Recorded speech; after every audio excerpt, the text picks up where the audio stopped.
大连中共病毒疫情2度爆发，截止目前，据中央党媒报道，大连新增3例中共病毒确诊病例和12个无症状感染者，数个核酸检测点，等待检测的居民排成长长的队伍。7月24日9点，三峡大坝9孔泄洪，冲击波云雾缭绕，下游洪灾又会加重，将百姓死活抛于脑后。这个村里面的防汛指挥部，这个淮河现在已经看不到对岸了，前面的这些树都全部淹掉了，这个水势涨得特别厉害。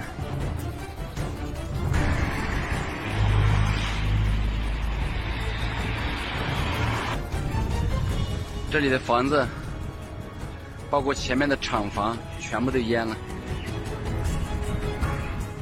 7月23日，陕西安康五四一国道途经镇平县路段发生2次山体大面积塌方，事故导致道路中断，暂无人员伤亡。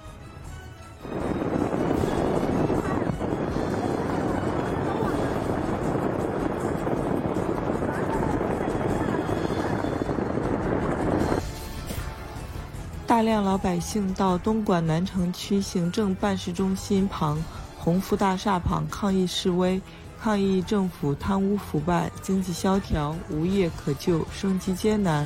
警察对合法合理的抗议百姓采取了暴力驱散。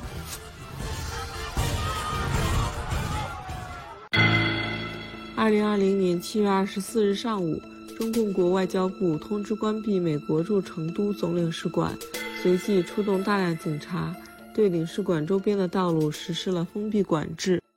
中方决定撤销对美国驻成都总领事馆的设立和运行许可，并对该总领事馆停止一切业务和活动提出具体要求。中美之间出现目前的局面是中方不愿看到的，责任完全在美方。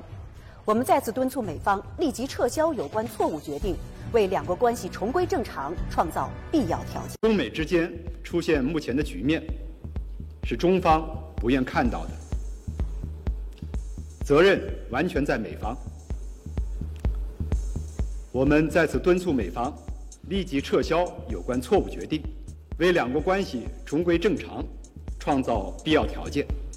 美驻成都总领馆的一些人员从事与其身份不符的活动，干涉中国内政，损害中国的安全利益，中方多次就此提出交涉，美方对此心知肚明。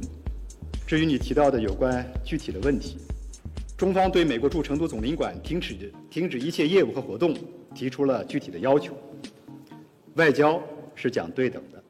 7月22日下午，在吉林考察调研的中共总书记习近平参观四平战役纪念馆时说，一定要守住中共创立的社会主义伟大事业，世世代代传承下去。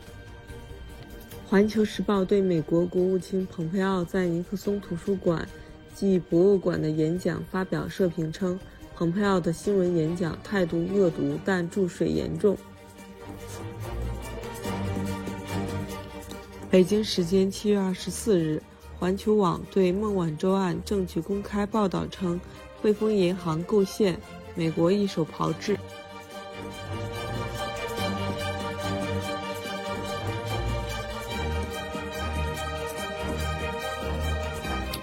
7月23日，大连海事局发布航行警告，执行军事任务，禁止驶入。你看看，这是亿万人民向往的地方，现在成什么样了？到处是安检，安检口延伸，自行车道都给你拦截。这样的国家，怎么整理成这个样子啊？拿人民为敌，拿人民啊，给人民安检，这骑车的、走路的，一律都安检。所以就是，我觉得高层真的。高层，你们也是这样想吗？以人民为敌，你们要是也想这样以人民为敌，就直接像这疫情啊，就给人民毒死就完了，不要这边啊治了，好像给老百姓治治着病，为了老百姓好，然后这边镇压老百姓，到处给老百姓挖坑，到处民不聊生，到处老百姓生不如死。金灾有4亿人，强拆有多少亿也没统计过啊！强拆的跟金灾不弃金灾。那你们中国政府在干什么？你看这是中南海南门啊，兴华门，看见了吗？看见了吗？你看这么多执政的，他们在干什么？他们在保卫谁？啊，这是人民的天下吗？这是不是人民的国家？现在人民就成了罪人，成了犯人。都同意开闸，我不同意。为什么呢？有原因呢。91年涨过大水以后，我就到上海去要饭。我那时候9岁，那差一点点饿死了。为了上保河南，下保江苏，我们安徽人付出了太多了。灾情过后，要是有安徽人走到你家门口要饭，就请你给他一口吃的吧。China, speaking about China, the trade deal means less to me now than it did when I made it. When I made it, it was a great deal. But they're setting records. Yesterday was a record corn day. They purchased more corn than any order ever. And that went on for 2 or 3 days, and soybeans and all. But it just means much less to me. Can you understand that? It just means much less to me. Please, go ahead. We have to keep in mind that the CCP regime is a Marxist-Leninist regime. General Secretary Xi Jinping is a true believer in a bankrupt totalitarian ideology. It's this ideology that informs his decades-long desire for global hegemony of Chinese communism. America can no longer ignore the fundamental political and ideological differences between our countries, just as the CCP has never ignored them. My experience in the House Intelligence Committee, and then as director of the Central Intelligence Agency, and my now 2+ years as America's Secretary of State have led me to this central understanding that the only way to truly change communist China is to act not on the basis of what Chinese leaders say, but how they behave. And you can see American policy responding to this conclusion. President Reagan said that he dealt with the Soviet Union on the basis of trust but verify. When it comes to the CCP, I say we must distrust and verify. Just this week, we announced the closure of the Chinese consulate in Houston because it was a hub of spying and intellectual property theft. But our approach can't just be about getting tough. That's unlikely to achieve the outcome that we desire. We must also engage and empower the Chinese people, a dynamic, freedom-loving people who are completely distinct from the Chinese Communist Party. You know, I grew up and served my time in the Army during the Cold War, and if there's one thing I learned, communists almost always lie. The biggest lie that they tell is to think that they speak for 1.4 billion people who are surveilled, oppressed, and scared to speak out. Quite the contrary, the CCP fears the Chinese people's honest opinions more than any foe. And save for losing their own grip on power, they have no reason to. If the free world doesn't change, communist China will surely change us. There can't be a return to the past practices because they're comfortable or because they're convenient. Securing our freedoms from the Chinese Communist Party is the mission of our time, and America is perfectly positioned to lead it because our founding principles give us that opportunity. Indeed, Richard Nixon was right when he wrote in 1967 that the world cannot be safe until China changes. Now it's up to us to heed his words.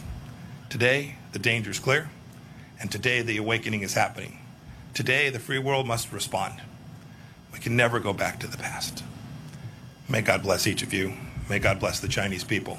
And may God bless the people of the United States of America. Thank you all.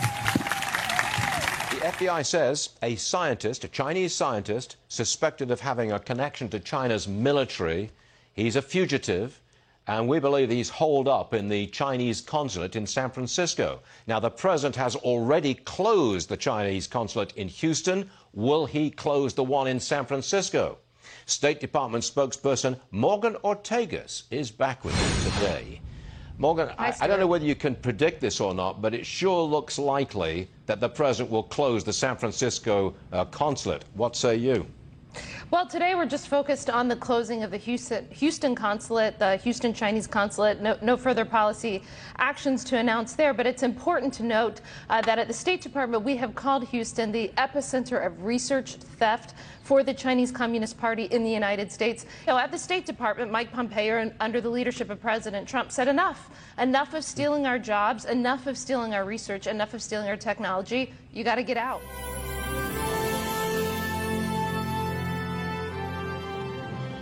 I'm sure you're aware of this, but Morgan Stanley, an investment firm in New York City, has cut off access to its organization from outside the United States by young Chinese people. They've cut them off. That's quite a move, actually. Do you want to see other companies follow suit? Well, what we want American companies who now operate as global companies to do is to put their values first. They need to look at the fact that we have places like Xinjiang, China, where we have at least 1 million Muslims in forced labor camps. The Department of Commerce came out recently with just this week, came out with a list of companies that are now on this list for making their products in these forced labor camps. And as some in the think tank community have pointed out, some very prominent American companies, your viewers can find this all online, use the products from these companies. So American CEOs who have business overseas need to be diligent. They need to make sure that their materials are not being produced from forced labor camps in China. So you need to put ethics first, you need to put values first, and realize who we're dealing with in a communist regime that puts people in camps, some of the worst stuff we've seen since World War II, simply for their faith. All right, breaking overnight, Beijing retaliating as expected against the U.S., ordering to close its consulate in China. The move coming just hours before the Chinese government is set to be evicted from their consulate in Houston. Intel sources telling Fox News that China officials based in the Houston consulate were targeting U.S. energy firms and also perhaps fomenting some of the unrest through social media in U.S. cities. Let's bring in Fox News senior strategic analyst, retired four-star General Jack Keane. General, the significance of this closure, and should we be wondering or worried about the fact they haven't left yet? And we gave them 72 hours, and they're still there. Well, they wanted to make certain they shut down. They have shut down. When they leave, they will leave, definitely. China will abide by that. I don't think we need to be concerned about it. The fact that they're retaliating by closing one of our consulates down tells you it's reciprocal. Listen, this has been coming for some time. The espionage operation inside the United States is significant, it's prolific, it's very comprehensive. The FBI director said about 10 days ago he's got about 5,000 counterintelligence operations that he's conducting, and over half of them are Chinese, and he gets a new Chinese target every 10 hours in this country. Why don't you think they're just going to say, I'm going to wait this administration out? I think they're going to, I'll see who wins before I do anything. Well, I think our adversaries are doing that. Iran's doing that. North Korea, that's why there's no negotiations. The Iranians are unwilling to negotiate with President Trump to see if there's going to be another president.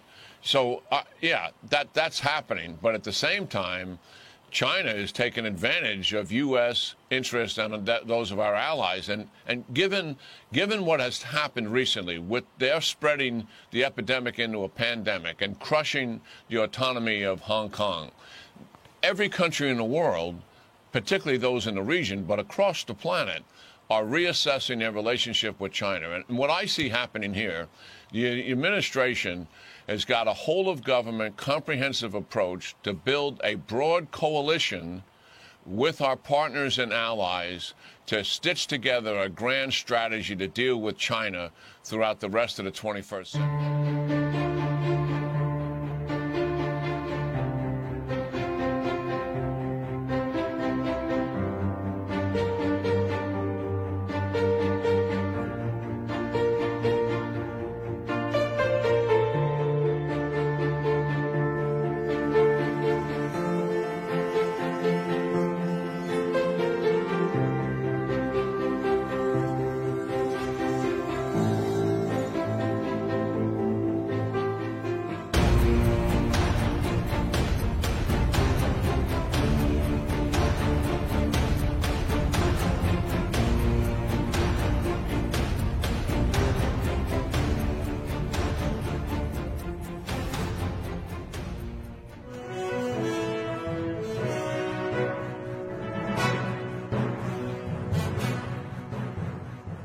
in another guest of sorts now, although not live on the show. But this range of clips that we have from Mark Warner, Democrat Mark Warner, is absolutely extraordinary. And I just thought, given the last two segments about the CCP and all of this, we've got to show you guys how this isn't just a single party issue. This isn't just confined to the lunatics down here in the war room, or to President Trump and his team. This is bigger and beyond that. You saw that yesterday, what we talked about with Mike Pompeo going across and solidifying, putting into place this alliance of liberty around the world and gathering together people from all around the world to see down the CCP here. It's also happening in terms of crossing party lines. So let's hear from a Democrat on this. Let's roll these tapes.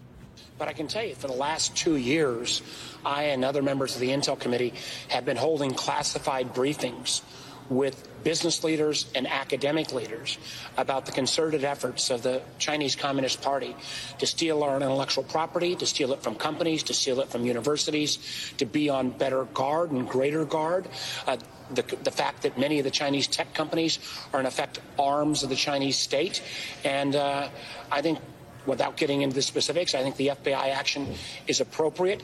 And I think companies need to acknowledge that doing business with a lot of these Chinese firms, do it at your own risk. And the idea that they're going to sacrifice our values and principles to try to get access to the Chinese market is going to come back and bite them. Let me be clear. My concern is not with China, not with Chinese, obviously not. And one of the things that this president always mistakes is, making inappropriate comments about Chinese Americans. My problem is with the Communist Party of China, President Xi Jinping, and their effort to turn their business entities into agents of the state, their ability to create a surveillance state with technology, that what they've done to the Uyghurs in China, what they're trying to do now to the people of Hong Kong, and the fact that they use students as agents, they use companies as agents, and I know there will be some reaction from China, but this is in our national security interest, and more American businesses and universities need to acknowledge, recognize, and guard against this problem. Senator, is there anything TikTok could do to make you feel better about having that app on the phones of American citizens? Chuck, my daughters are a little bit older than I think your kids, but I wouldn't want TikTok on any of my devices. And there is, TikTok is a component of ByteDance. There is some efforts from some of the American investors to try to separate the enterprises. I'm open to see how they want to do that separation, but if the basic intellectual capital and the basic programming is still potentially at the whim of Communist Party functionaries in China, I would be pretty nervous about what you do.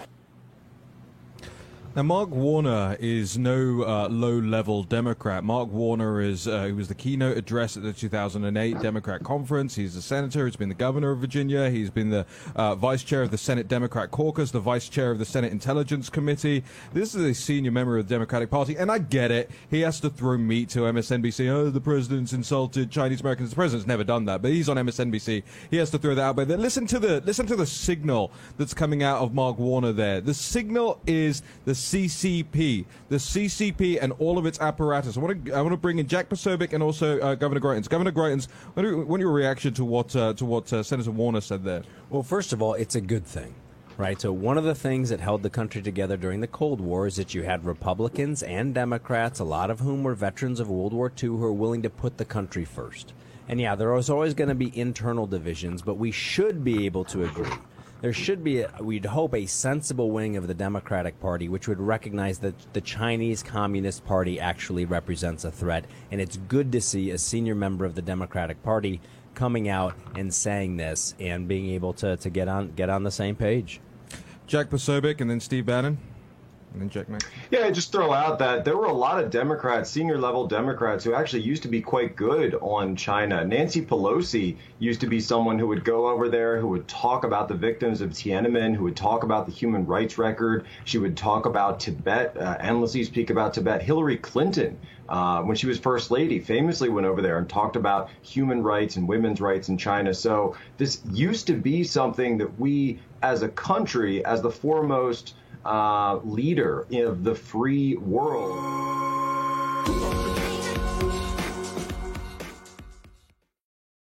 让他们坐在那儿，是美国增分是减分啊？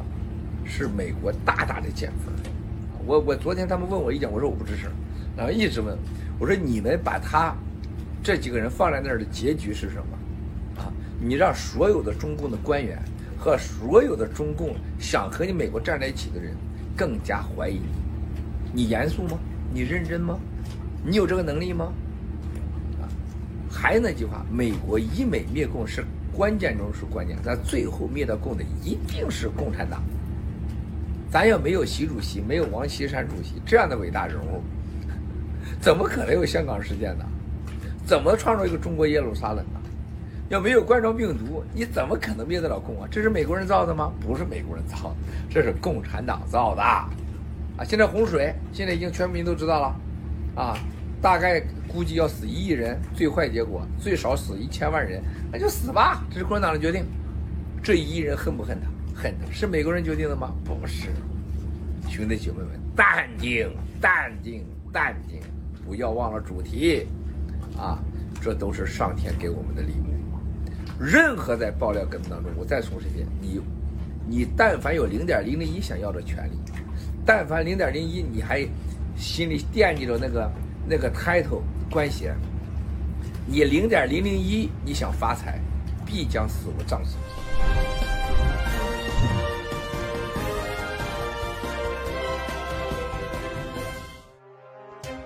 美国 CCP 病毒感染数量在星期四超过了400万例，每日死亡人数连续3天突破1000人。